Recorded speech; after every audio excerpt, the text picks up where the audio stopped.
Bienvenue sur Animaux Physio-Ostéo, le podcast dédié au bien-être animal. Animé par Anne-Claire Lévesque, ostéopathe animalier, et Laure Zwalen, physiothérapeute pour animaux, ce podcast est né de la passion de deux professionnels pour les animaux et l'innovation en santé animale. Rejoignez-nous pour des discussions enrichissantes et des conseils précieux afin de garantir la santé et le bonheur de vos animaux. Bonjour et bienvenue sur Animaux Physio-Ostéo, le podcast du bien-être animal. Chers auditeurs, voilà la deuxième partie tant attendue du podcast avec Tanguy Buot. Je vous souhaite une bonne écoute. Est-ce que tu peux nous détailler un peu les principaux problèmes que tu rencontres de la fourbure, de l'arthrose? Oui. Ça va être une question très longue. Ouais, c'est là. Ça me dit qu'il vaut mieux. Mais voilà, s'il y a des ferrages... Les problèmes les plus récurrents. Voilà. Les problèmes les plus récurrents, effectivement, on a très souvent, déjà aussi ça dépend par période, par exemple la fourbure, printemps. Au printemps, on sait qu'on va avoir des cas de fourbure très régulièrement. Parce que, on va dire déjà... La richesse de l'air. Voilà, ça dépend des années, ça dépend de l'endroit. Ce qui fait la fourbure, c'est un épaississement du sang. Une mauvaise circulation sanguine dans le pied, du coup on se retrouve avec un pied qui est mal irrigué, du coup c'est comme un panari, en gros on se retrouve avec un pied qui, vu qu'il est mal irrigué, qui en gros se met en pression, on a une grosse congestion du pied, et du coup on se retrouve avec un pied qui est très douloureux. Donc en gros la douleur fait que le cheval va prendre une position antalgique, donc une position antalgique c'est une position qui, pour éviter cette douleur, et du coup, on se retrouve avec une position qui n'est pas du tout correcte pour ni les pieds, ni les tendons, ni les articulations, juste pour éviter d'avoir mal. Donc du coup, après, il a mal partout. Voilà, du coup, après, il a mal partout, c'est clair. Et du coup, la fourbure, on va dire, c'est dévastateur comme maladie. Et ça peut venir de beaucoup de choses. On a des fourbures d'appui, on a des fourbures de poulinage, on a des fourbures alimentaires, la plus courante, ouais. Donc une surdose, en fait, que ça soit du sucre. En fait, ce qui épaissit le sang, c'est le sucre, l'azote. Après, il y a d'autres choses, mais c'est vraiment ça le principal. Voilà. Donc ça, en fait, généralement, c'est la chlorophylle dans l'herbe. Et du coup, en fait, quand la jeune pousse d'herbe pousse, il y a énormément de chlorophylle. Parce que justement, elle est ultra verte. Du coup, elle a besoin de ça pour pousser. Donc, elle en envoie tout ce qu'elle peut. Et du coup, on se retrouve avec... C'est pour ça qu'il ne faut jamais mettre un cheval, en tout cas dans les prés, quand c'est vraiment de l'herbe rase qui commence à pousser. Parce que là, c'est sûr qu'on va se trouver sur un cheval fourbure. Et donc, du coup, on se retrouve avec ça, avec des fourbures qui pètent dans tous les sens. Parce que justement, en fait, les gens ne sont pas assez informés sur la fourbure. Parce que c'est quelque chose qui arrive très régulièrement. La plupart... Alors, il y a des chevaux qui sont plus sujets aussi à la fourbure. Les ânes, les poneys. Sont très sujets à la fourbure parce que justement, par exemple, il y a aussi un côté génétique. Les Shetland, par exemple, qui est très très très souvent un Shetland sur deux est fourbu. Et ben en fait, c'est parce que généralement, génétiquement, dans les Shetland, quand on regarde en fait les terres des Shetland, c'est des terres qui sont gelées, caillouteuses. Il n'y a pas d'herbe, donc le moindre brin d'herbe.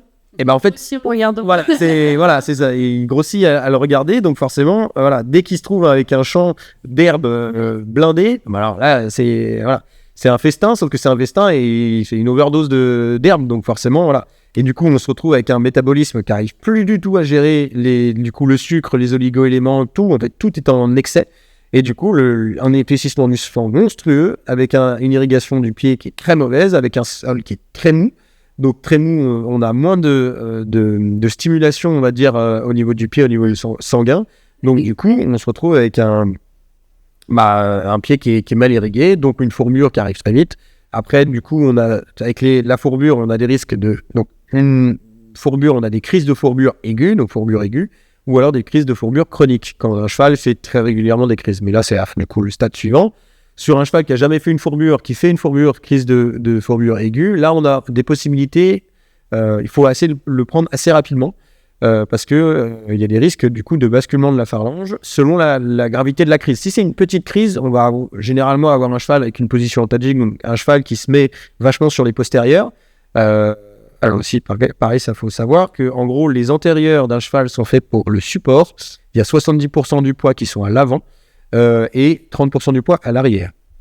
Donc du coup, forcément, le cheval, vu qu'il a une mauvaise irrigation, une douleur dans les antérieurs, pour décaler son poids, et ben il décale son poids à l'arrière, donc sur l'arrière-main. Donc on se retrouve avec un cheval qui est très campé, avec un cheval qui a des postérieurs complètement sous lui, pour justement compenser cette charge, et donc pour décharger les antérieurs. Donc ça, c'est typique signe de la fourbure. Si on a un cheval comme ça, on est sûr que soit il est en crise, soit il fait une fourbure, ça c'est sûr.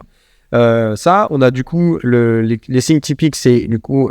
alors sur le moment, sur une crise aiguë, on les voit pas tout de suite, mais sur une crise chronique, avec une ligne blanche, donc ce qui sépare la paroi de la sole. Donc la ligne blanche, là une ligne blanche qui comment dire, se désagrège très très vite, avec du coup des lamelles cornées qui s'ouvrent complètement, qui sont très larges, avec du sang généralement dedans. Voilà. Et donc ça c'est typique pareil de la fourbure, avec un pied du coup qui s'allonge beaucoup, parce que pareil de cette position antalgique fait que en fait il n'y a plus du tout d'usure en pince, tout est en talon. Donc on se retrouve avec une pince qui pousse énormément, et le problème aussi c'est que alors la nature est des fois très bien faite, mais des fois à l'inverse elle n'est pas super bien faite, parce que un fourbu par exemple, plus il a de pieds, plus il y a de congestion des pieds, donc plus ça va aggraver. Donc plus il y a de pieds, vu qu'il prend cette position, on se retrouve avec une pince qui est très longue, donc une congestion qui est énorme, moins de circulation sanguine, et du coup une fourbure qui s'aggrave encore et encore. Plus la fourbure s'aggrave, plus le cheval prend une position campée, plus on a de risque d'avoir du coup une tension musculaire sur les fléchisseurs profonds et superficiels qui sont reliés aux phalanges, donc à P3, qui généralement, si la tension est trop importante parce que la douleur est trop importante, et ben on se retrouve avec une bascule, parce que justement donc les lamelles cornées dans le pied, on a le podophile qui est sur le pied, donc là c'est la chair, le kéraphile qui vient s'imbriquer dans le podophile, c'est comme un scratch. Sauf que là, en gros, le principe, c'est que vu que le sang passe mal, ça fait des petits cailloux. Les petits cailloux viennent se mettre dans le scratch, fait que le scratch tient moins bien. Et en gros, on se retrouve avec du coup une ligne blanche qui s'étire. Donc le podophile et le kéraphile qui s'imbriquent beaucoup moins bien, avec justement des problèmes. C'est comme si on mettait de la terre dans un scratch, mais on ne scratch plus. Et bah du coup, la phalange tombe complètement. Parce que du coup, le muscle, les tendons tirent la phalange, du coup, pour justement, dû à cette position antalgique et dû à cette douleur. Et en plus de ça, du coup, le scratch qui est au-dessus, censé tenir cette phalange, ne tient plus. Donc, du coup, on se retrouve avec une phalange qui plonge. Et dans les pires cas, peut traverser la sole. T'as déjà eu des cas où ça... De sol percé, ouais. Et là, le problème, c'est que c'est pas Ça me fait marrer. très, très compliqué à gérer, parce que on a deux choix. Soit le propriétaire est prêt à investir effectivement dans les soins, parce que c'est des soins très longs et c'est très compliqué. Là, on se retrouve sur des frais, des fois plus de 1500, 2000, 3000 euros de soins. Ça peut être énorme. Donc certains propriétaires peuvent se permettre, parce que c'est le cheval de cœur, parce qu'ils veulent tout faire pour le sauver, et d'autres malheureusement ne peuvent pas se permettre, juste parce que le cheval en fait il est parti dans le pré un peu trop tôt. C'est quand même dommage. Et justement, si on s'informe là-dessus, on peut en fait éviter ça, parce que suffit qu'en fait une fois que l'herbe a bien poussé, la chlorophylle est partie, enfin une bonne partie de la chlorophylle est partie, on peut le mettre, il n'y a pas de souci. Et pour les chevaux qui ont déjà eu le basculement de phalange que tu as soigné, est-ce que derrière ils ont encore un avenir sportif, ou c'est complètement... Ah non, avenir sportif c'est fini. Par contre, après, ça dépend à quel âge il a. Généralement, les crises de fourbure, c'est rare de l'avoir sur des jeunes, parce que, on va dire... Le métabolisme, on arrive encore à... Ouais, c'est ça. Et plus... Ça, ouais. Les jeunes ont un métabolisme qui est plus rapide, donc forcément, on va dire, ils arrivent à filtrer plus de quantité, donc forcément on a beaucoup moins de risques de fourbure. Mais oui, ça m'est déjà arrivé sur des chevaux qui avaient eu alors que j'en ai pas eu 36 des chevaux qui ont eu une seule percée par la phalange, mais j'en ai eu 2, et le premier il a été suspendu pendant 1 an, du coup dans un box. Ah oui. Et du coup là c'était soins tous les jours, avec du coup des pansements, avec donc il fallait plus du tout de pression sur les pieds, parce que de toute façon il marchait plus, c'était les 2 antérieurs qui étaient touchés, donc là, c'est pour ça qu'on l'a suspendu, parce que encore un antérieur on arrive à gérer un peu, on met des gros pansements, des répartitions pour répartir la charge, plus du tout en pince, donc protéger avec des bons supports en partie postérieure du pied, report de charge. Normalement il peut poser le pied, c'est possible, ça se fait. Sur les 2 antérieurs, c'est fini. C'est pour ça que c'est compliqué dans ces cas-là. Là, heureusement, c'était un cheval de vétérinaire. Donc là... il avait tous les soins. Là, il avait tout ce qu'il fallait. Et du coup, au bout d'1 an, on a réussi à maintenant, il remarche et ça va. Mais ouais, c'est très rare. Ça devient pas chronique, du coup. Non, ça devient pas chronique, mais du coup, maintenant, en fait, il est avec un panier H24. Le moindre brin d'herbe, c'est interdit pour lui. C'est suivi de la nutrition, mais c'est vraiment au gramme près. Parce que le problème, c'est qu'une fois que le métabolisme est habitué et a déjà fait une crise, on va dire c'est plus facile pour lui de refaire une crise. Et voilà. Et donc, quand t'es propriétaire, t'as vécu un truc comme ça, t'as tellement pas envie de servir. Ah bah ouais, là pour le coup, après c'est carré. Et c'est pour ça que des fois le panier, alors il y en a certains qui n'aiment pas le panier parce que ils trouvent, voilà, ça paraît barbare. Mais c'est franchement, déjà, ça dépend des paniers, mais il y a des paniers où ils peuvent manger. La plupart des paniers peuvent manger avec moins que moins, c'est ça. Et en fait, surtout, ça évite que les chevaux qui sont un peu goinfres se prennent des grosses bouchées d'herbe énormes pour justement éviter la fourrure. Et souvent, si on veut le mettre directement au parc, dès qu'il y a l'herbe, ok, pas de souci, mais avec un pet pendant 2-3 semaines, et voilà, et après on lui enlève, il n'y a pas de souci. Mais et vraiment éviter les premières semaines de pousse, là c'est catastrophique pour les chevaux. Donc du coup, la fourbure, c'est la principale pathologie que t'as. Ouais. En fait, t'as beaucoup, je suppose, arthrose, tendinite. Arthrose, tendinite, ouais, alors c'est plus sur effectivement les chevaux de sport. CSO, par exemple, sont très sujets à la tendinite. Forcément parce qu'à la réception, du coup, on a une charge qui est énorme sur les tendons. Et on voit les boulets. Voilà, exactement. Et du coup, alors le cheval est fait pour justement en cas de fuite, sauter un obstacle de 1m50, 2 mètres sans trop, enfin 2 mètres. Il y a un risque qu'il se pète la gueule, mais voilà. Mais voilà, 1m50 déjà, vraiment sur un coup de sang, avec l'adrénaline, il peut y aller, il y a un souci. Par contre, de là faire un parcours sur 10 obstacles avec des changements de pied, voilà, c'est quand même très physique, ça demande énormément à son anatomie. C'est pour ça que l'entraînement est très important, parce que justement la musculature fait que justement le niveau musculaire il pourra assumer ça. Tendineux, il y aura des renforcements tendineux à faire. Donc là, avec de l'entraînement pareil, justement pour que le corps comprenne que ça force, mais il faut y aller doucement pour justement que le corps se dise ok, il y a encore des fibres tendineuses. Du coup, le tendon va se durcir. Et là, on aura un tendon qui va pouvoir assumer la charge, pas de souci. Par contre, effectivement, avec un cheval qui est un peu entraîné vite fait, et tout à coup, on se dit, ok, le mien, il peut faire du 120, alors que le cheval, il a fait du 80, même pas, et encore, voilà, et il se retrouve sur une 120, alors déjà, c'est pas sûr qu'il la passe, et à l'amorti, on se retrouve avec 4 fois le poids du cheval sur un pied. Donc, alors, anatomiquement, il peut le faire, mais une fois, et c'est en 4-8, s'il y a un loup derrière, quoi. Voilà, s'il y a un cavalier dessus, c'est pas pareil, et puis en plus, il y a plus de poids. Donc, les tendinites, ça arrive assez régulièrement. D'ailleurs, c'est, je pense, une des causes d'arrêt de carrière des chevaux de compétition, en tout cas en CSO, assez fréquente. Ouais, parce que du coup, justement, on se retrouve avec un cheval qui est très entraîné, qui est en pleine forme, qui est en pleine compétition, et des fois, forcé à faire un parcours, une tendinite pète, et là, c'est compliqué parce que du coup, c'est arrêt total.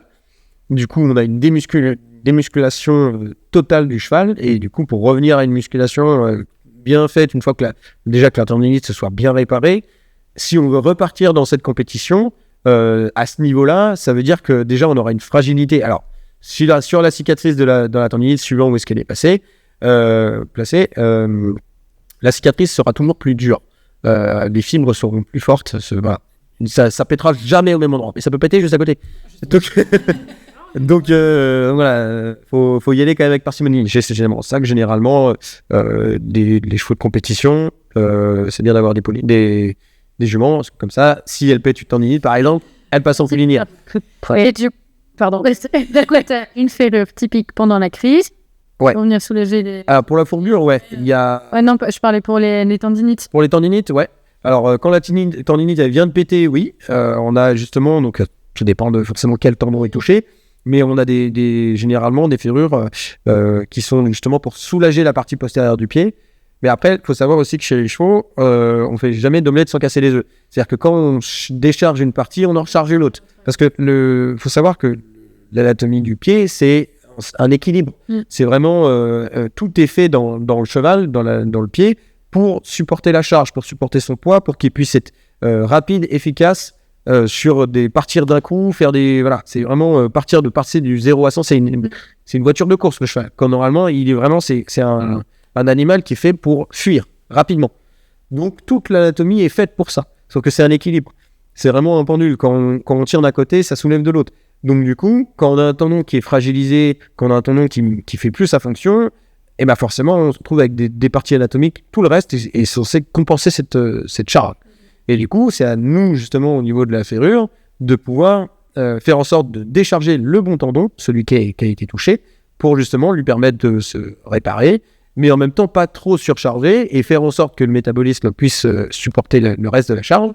Donc c'est pour ça que c'est arrêt total de quoi que ce soit, du sport ou quoi que ce soit, même des fois des balades. Voilà.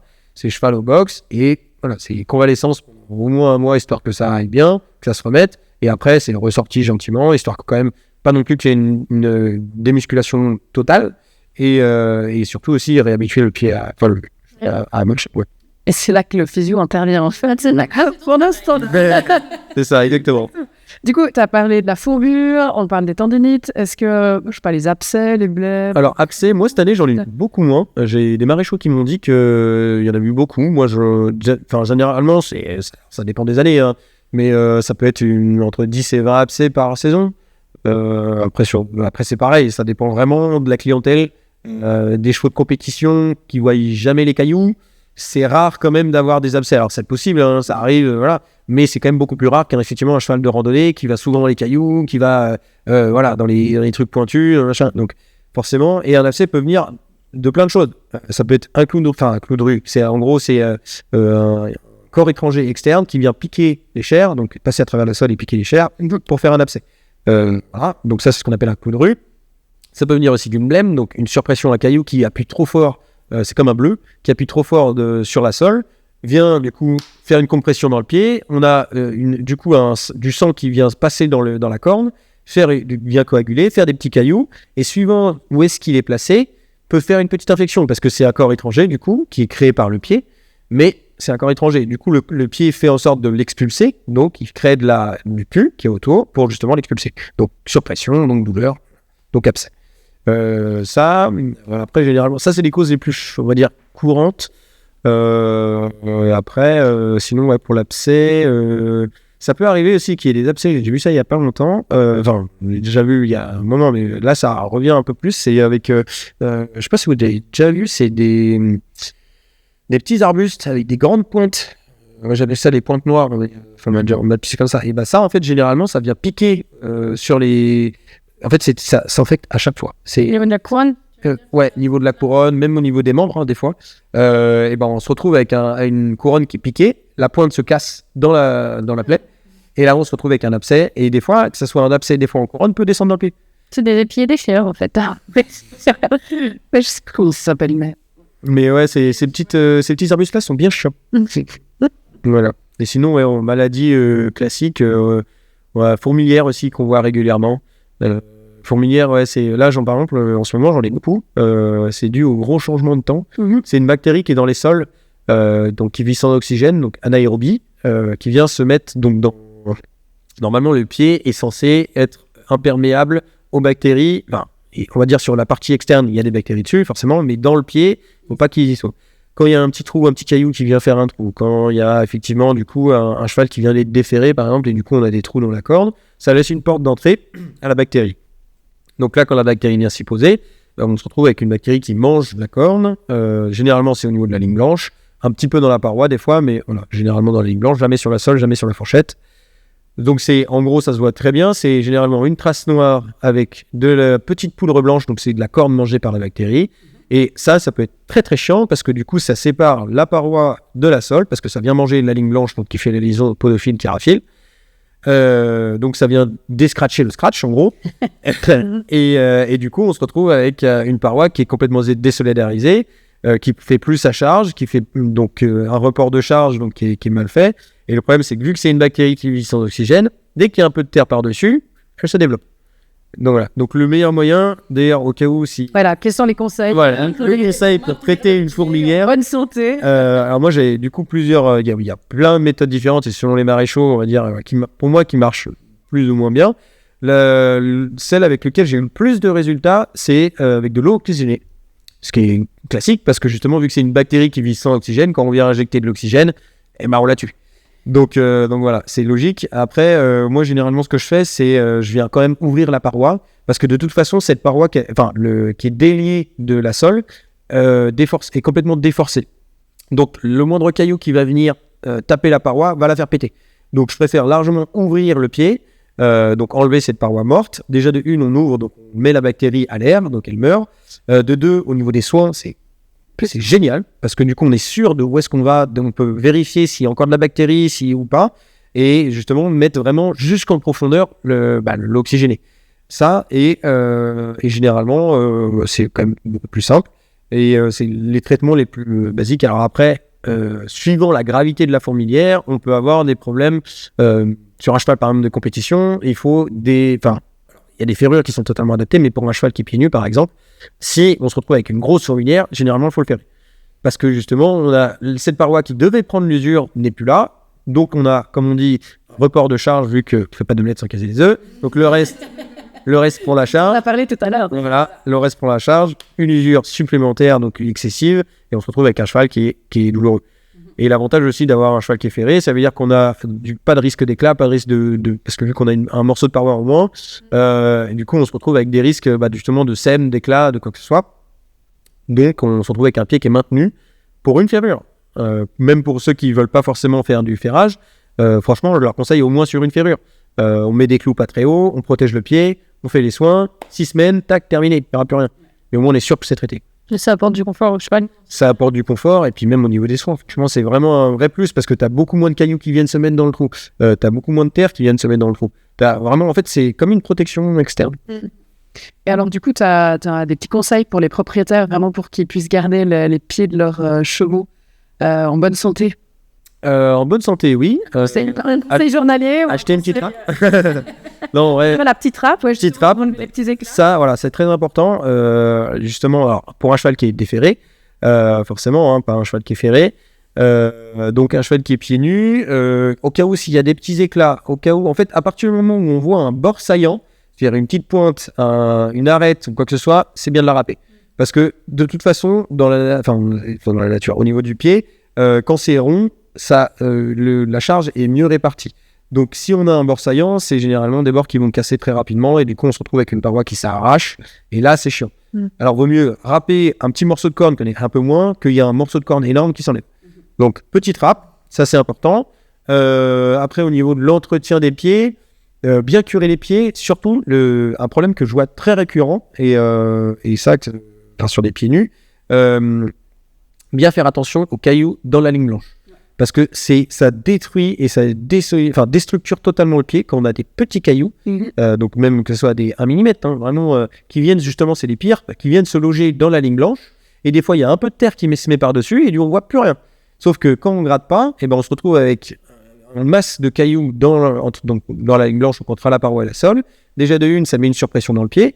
De deux, généralement, ces cailloux-là, quand ils y sont, c'est qu'il y a une très grosse pression en externe ou en interne, et du coup, on se retrouve avec des cailloux qui sont de plus en plus profonds, qui mettent de plus en plus de pression, donc on a des risques d'abcès, on a des risques d'une paroi qui se désolidarise, qui éclate au bout d'un moment, donc de sème, voilà, donc ça cause des problèmes. Donc, pour moi, ce qui est très important, c'est dès qu'on voit un caillou, on l'enlève. Que ça soit avant ou après partir en balade, quoi que ce soit, à partir du moment où on travaille le cheval, c'est bien de curer les pieds, c'est pas simplement passer un coup de brosse et passer un coup de cure-pied dans les lacunes. C'est vraiment regarder la ligne blanche, regarder gratouiller. C'est pas parce qu'on va gratouiller qu'on va abîmer le pied. C'est vraiment passer un petit coup, regarder s'il y a des petits cailloux, et même s'il y en a un, c'est pas grave. Mais si on voit qu'il y a vraiment des petits cailloux, des gros cailloux, machin, on les enlève. Voilà. Et après, c'est au rôle justement du maréchal de faire en sorte que ça n'arrive plus, ou en tout cas de faire en sorte de protéger le pied. Dans les cas les plus graves, par exemple, un cheval qui a un aplomb, par exemple, cagneux ou varus. Cagneux, déviation, rotation. Ouais. Varus, valgus, c'est des déviations angulaires. Donc, en gros, on n'a plus les mêmes pressions dans les pieds. Et du coup, par exemple, pour un varus, on se retrouve avec une pression énorme en externe. En fait, généralement, il y a du coup pas mal de cailloux qui s'y mettent. Sauf que justement, pour éviter, parce qu'on peut pas mettre, il y a très peu de pattes qui tiennent au parc, ou des choses comme ça qu'on peut mettre dedans, de la résine ou des trucs comme ça qui tiennent pas du tout au parc. C'est pas vraiment fait pour ça, et puis c'est fait pour tenir un peu l'usure, et plus des reconstructions de parois que réellement reboucher les trous, quoi. Donc pour moi, généralement, vraiment quand il y a des grosses usures ou des gros problèmes de trous, de cailloux, de choses comme ça, on met une ferrure, on rectifie justement cet aplomb sur 6 semaines. On vient mettre, moi je mets une pâte qui s'appelle du Keratex, en gros, qui est une pâte qu'on vient justement mettre sous le fer, qui est dure, enfin qui durcit avec le temps, et justement on vient combler le trou, une fois qu'elle est dedans, elle ne bouge plus. Mais il faut quand même un petit temps déjà d'adaptation, que la pâte s'enfile bien au fond, qu'avec la pression elle se mette au fond, qu'elle comble le trou qui avait les cailloux, et que le fer vient protéger pour que la corne puisse repousser. Et au prochain du coup déferrage et reparage, on se retrouve avec un pied qui a poussé, donc on a une marge de manœuvre. Donc on peut se dire, ok, le trou qui faisait 1,5 cm, et bah si j'ai 1 cm de pied, tac, il fait plus que 0,5. Et du coup on se retrouve avec un cheval qui est mieux, et une paroi qui est plus déforcée. Donc la râpe, le cure-pied et un petit peu d'huile, c'est ça? Ouais, un petit peu d'huile. Moi je préfère quand même, je conseille vachement plus, c'est l'huile à la graisse. Voilà, parce que d'après mon expérience, je sais qu'il y a des maréchaux qui sont totalement contre, qui préfèrent largement la graisse, mais moi je préfère vraiment l'huile, parce que vaut mieux mettre pour moi plus souvent de l'huile, c'est-à-dire qu'à chaque fois qu'on vient monter son cheval, mettre un petit coup d'huile sur les pieds, avant ou après, ça, voilà. Mettre un petit coup d'huile sur les pieds, que ça soit aspiré ou pas par le pied, justement, ça laisse une possibilité au pied de le faire, d'aspirer. Donc ça, pour justement hydrater plus régulièrement que de mettre vraiment un coup de graisse de temps en temps, ou même justement mettre de la graisse trop souvent, c'est pas bon non plus. Parce que la graisse, ça dépend des graisses, mais des fois, on se retrouve avec de la vaseline ou de la cire d'abeille dedans, et le problème, c'est que ça imperméabilise le pied. Donc, au final, on fait l'inverse de ce qu'on veut faire. Parce qu'on se retrouve, normalement, le pied, il aspire l'humidité, que ce soit donc en face pariétale sur le pied ou en face solaire sous le pied. Si on vient mettre de la graisse sur le pied, déjà on enlève 50% de l'humidité potentielle qui peut aspirer. Parce que cette cire d'abeille, elle est faite pour justement garder le côté humide de la graisse sur le pied, sauf qu'une fois que le pied a aspiré toute l'humidité de la graisse, on se retrouve avec la cire d'abeille, donc un dépôt gras, et même on le voit très régulièrement sur des pieds qui sont graissés très régulièrement, avec un gros dépôt de graisse sur le pied. Et en fait, si on n'enlève pas ce dépôt-là, par exemple, à regraisser, c'est comme si on arrête. C'est vraiment remettre de la graisse par-dessus de la graisse, quoi. Et, Ça tient à rien. voilà, donc ça imperméabilise le pied. Donc mettre de l'huile. Le goudron pour l'hiver? Oui, mais il faut y aller avec parcimonie, le goudron. Le problème, c'est que bien utilisé, c'est super. Mal utilisé, c'est horrible. Parce qu'au final, le goudron, c'est comme une bâche. En fait, c'est une bâche liquide, quoi. Bon. Si on a un pied qui est très sec en dessous, un pied qui est très humide et qu'on a un cheval qui est au parc, qui a des pieds très humides, du coup des problèmes de pourriture, le goudron, ça peut être utile, c'est vraiment pas mal. Par contre, il faut vraiment nettoyer le pied, sécher le pied au maximum. Le moindre humidité dans le pied et on vient mettre du goudron par-dessus, c'est une horreur. Voilà, on l'enferme du coup l'humidité et c'est comme si on enferme de l'humidité dans une boîte, ça va pourrir.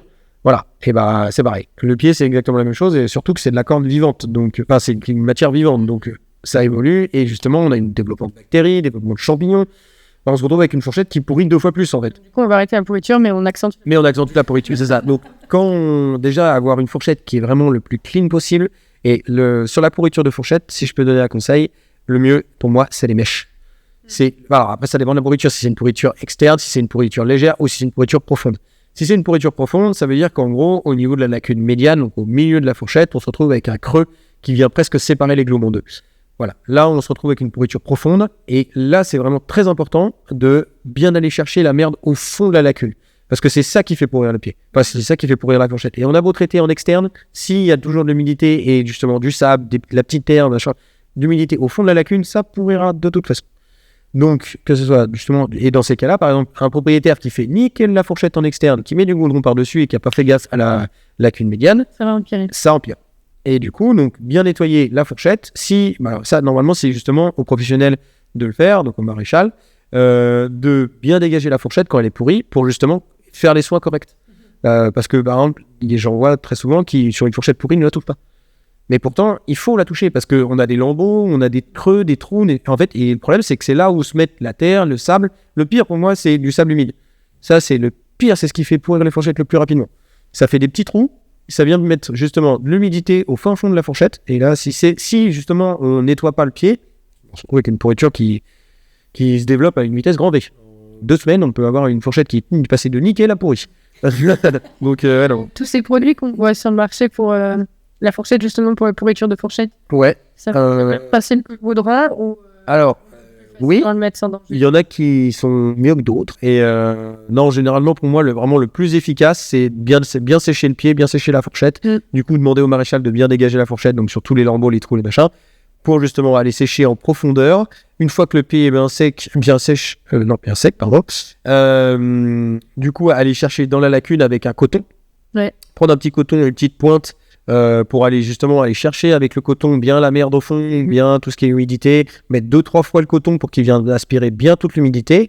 Et après, laisser du coton. Alors, il y a un produit qui est vraiment top pour justement les pourritures profondes de lacune médiane. C'est le Stuff. C'est un produit qui est filandreux, blanc, qui est très efficace et qui coûte pas si cher. Et franchement, le pot, il fait longtemps. On met ça dans la lacune médiane, ça tient super bien au parc.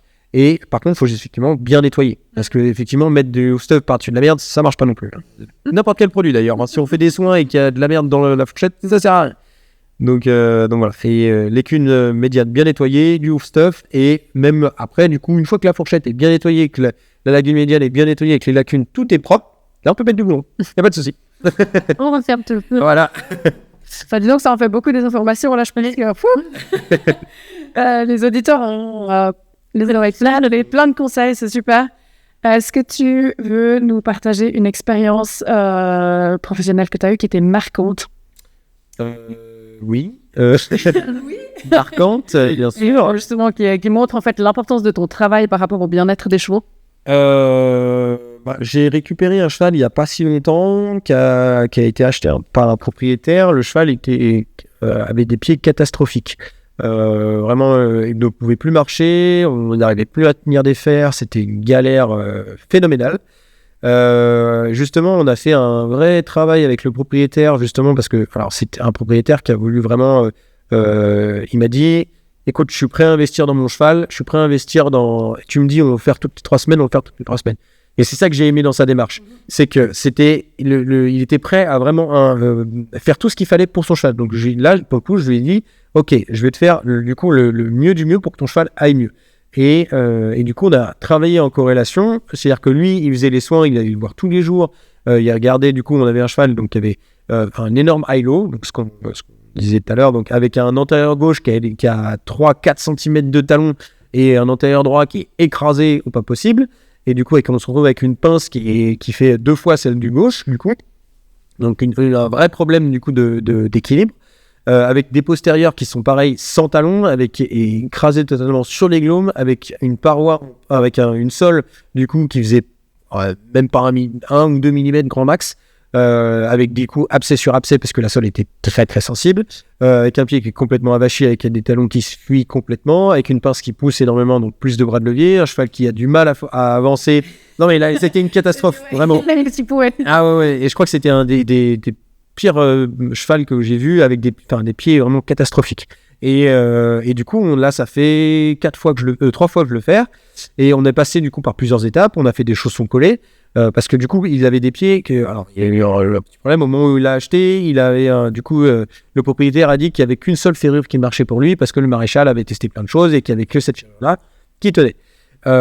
Du coup, j'ai vu avec le propriétaire. Il m'a dit, OK, il faut faire ça comme ça. On m'a dit qu'il fallait le ferrer comme ça. C'est comme ça. Je lui ai dit, OK, par contre, fais-moi confiance, mais teste.